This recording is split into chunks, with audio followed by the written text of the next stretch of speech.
so you understand initially the reason Google started MLab was to provide data to the research community and to the community in general, policymakers, everyone, so that they can evaluate the performance of the internet. I mean, have data accessible to everyone.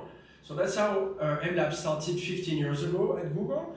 And recently, we have been trying to move MLab to the next step by getting more partners, not only Google, getting more observation points and countries where we can collect data and make those data available to researchers. I mean, you know probably that most of the good data for research, they belong to industry at this point, and we at Google think it's very important to make good data available to the research community and also to all the stakeholders, all people that could leverage and learn about the performance of the internet. So with that mindset, we came to Edmundo and to RNP, and RNP is a big actor in Brazil. They have a huge network. For me personally, Christophe, not for it's probably one of the best academic network in the world. I mean, the way it's managed, the way it's designed. And then they were, for me, a privileged partner for doing this kind of experiment.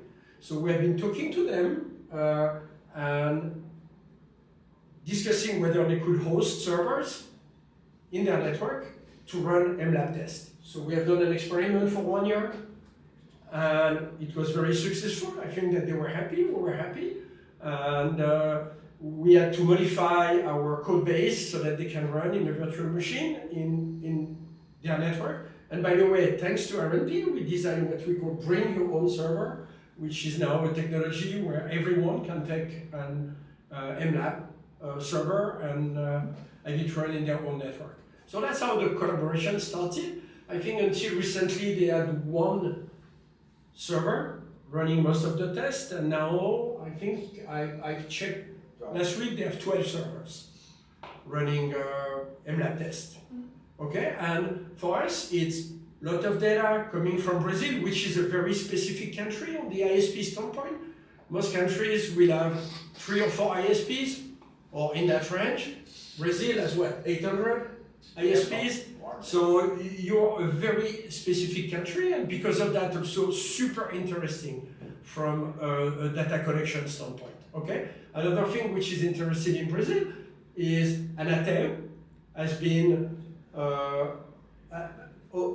it obliged the ISPs to provide information about their performance, and this is quite unique. Okay, we would love to have that in other countries. I'm not going to say which one. So currently, the data we collect is data from the home. So if you collect from your old laptop connected to Ethernet, or from your phone connected to 3G or 5G, and a tablet connected to Wi-Fi, you will get totally different results. And people really cannot understand. I mean, if you read MLab, if you're not an expert, MLab or any speed test, very difficult to interpret.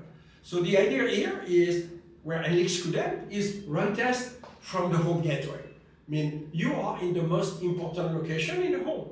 I mean, what you measure is the truth, is what's getting to the internet. So with the multiplication of servers, some in physical locations, some in internet inter-exchange points, some in research networks like RNP, and some in Google Cloud, and also other clouds in the future, then we have a very good vision of what the internet performance are from the home. Okay? We can get latency and throughput information, but we can also get connectivity to trace route and reverse trace route.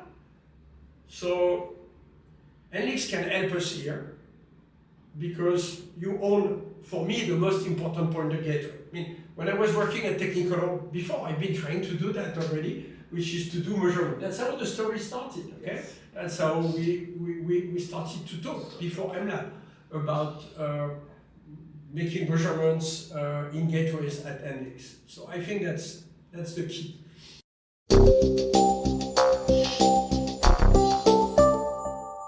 The value of the data. Machine learning, AI, do not exist if there is no data. Okay, everyone talks about LLMs, everyone talks about the heat wave of AI, but people forget that before that there are data. And you cannot train anything if you don't have good data. Okay? And everyone is amazed today by what LLM can do. I see my son is using that for school, everyone plays with that. I mean, models like Gemini from Google, I mean, they build pictures. I've even seen on a tool called AI Studio, which is from us. They interpret plots. You give them a PDF plot and they tell you the interpretation. So they write papers for you. Pretty soon you don't have to write your papers. And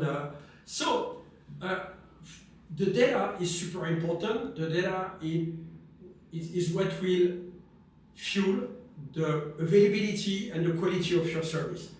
If you don't collect data, you cannot evaluate the quality of your service, but even worse, you cannot maximize the availability of your service and of your network.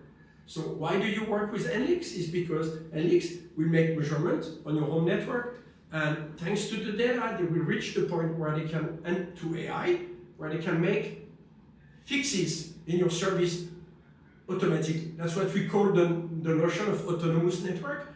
That's a very big thing at Google. We are trying to run an autonomous network. We're not there at 100%, but removing the human out of the loop and being able to fix problems automatically thanks to the data.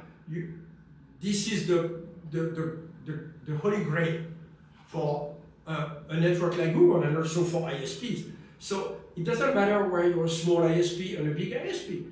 If you can fix something automatically thanks to the technology in your home gateway, instead of sending someone who increases the chance to make more mistakes. Okay, we're talking about humans are by nature unreliable. Okay, machines are less. Okay, if you ask an algorithm to fix your gateway, it's likely that it will be fixed according to algorithm. I mean, humans, they will be tired, they will not react as expected, and they will do additional mistakes. So, for me, it's totally clear, and I'm even convinced that this is the case for airplanes, okay? I would trust more an algorithm based on data than human.